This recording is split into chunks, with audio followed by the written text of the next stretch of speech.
প্রিয় শিক্ষার্থী বন্ধুরা, আমরা এখন আলোচনা করব সমকোণী ত্রিভুজের লম্ব, ভূমি এবং অতিভুজ আমরা কি করে চিনব। কারণ সমকোণী ত্রিভুজটা সবসময় একই রকম নাও থাকতে পারে।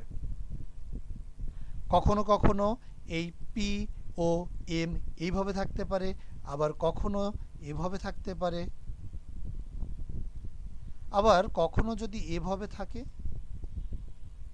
যেভাবেই থাকুক না কেন, আমরা সমকোণী ত্রিভুজের লম্ব, ভূমি এবং অতিভুজ যদি চিনতে পারি, নিয়ম মেনে যদি বুঝতে পারি, তাহলে কোথাও আমরা আটকে যাব না। তো এইখানে আমরা দেখতে পাচ্ছি এই চিত্রে ও এ একটি রেখা এবং ও এক্স আরেকটি রেখা, এই দুটি রেখা ও বিন্দুতে মিলিত হয়েছে এবং থেটা কোণ উৎপন্ন করেছে। আর থেটা কোণ উৎপন্ন করে এরা ও এ রেখার পি বিন্দু থেকে, পি যে কোনো একটা বিন্দু হতে পারে, পি বিন্দু থেকে ও এক্স এর উপর পিএম লম্ব আঁকা হয়েছে। এই চিত্র অনুসারে পি ও এম একটি সমকোণী ত্রিভুজ, যেই সমকোণী ত্রিভুজের পি এম ও সমকোণ এবং বিবেচনাধীন কোণ হচ্ছে থেটা।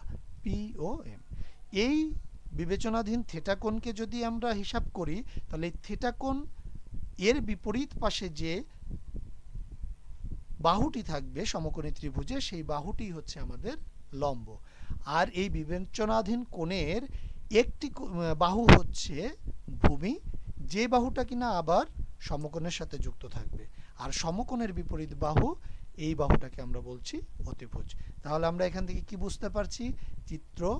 এই চিত্রে পি ও এম একটি সমকোণী ত্রিভুজ, যেই কোণে এই পি ও এম কে থিটা কোণ বিবেচনা করা হয়েছে, যার জন্যই এই থিটা কোণের বিপরীত বাহু পি এম, এটা হচ্ছে লম্ব। আমি সংক্ষেপে ল লিখছি, পি এম এটা লম্ব, ও এম বাহুকে আমরা বলছি হচ্ছে ভূমি, এবং ওপি বাহু হচ্ছে এই ত্রিভুজের অতিভুজ।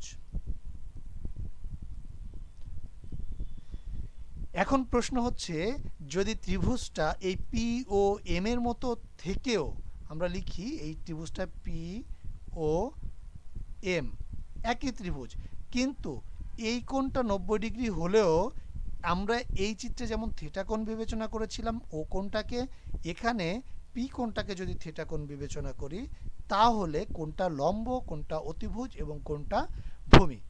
শিক্ষার্থী বন্ধুরা, তোমরা এটা নিজেরা করবে এবং সঠিক উত্তর দেওয়ার চেষ্টা করবে, এবং কার কি উত্তর আসছে সেটা আমাদের কমেন্টে জানাবে।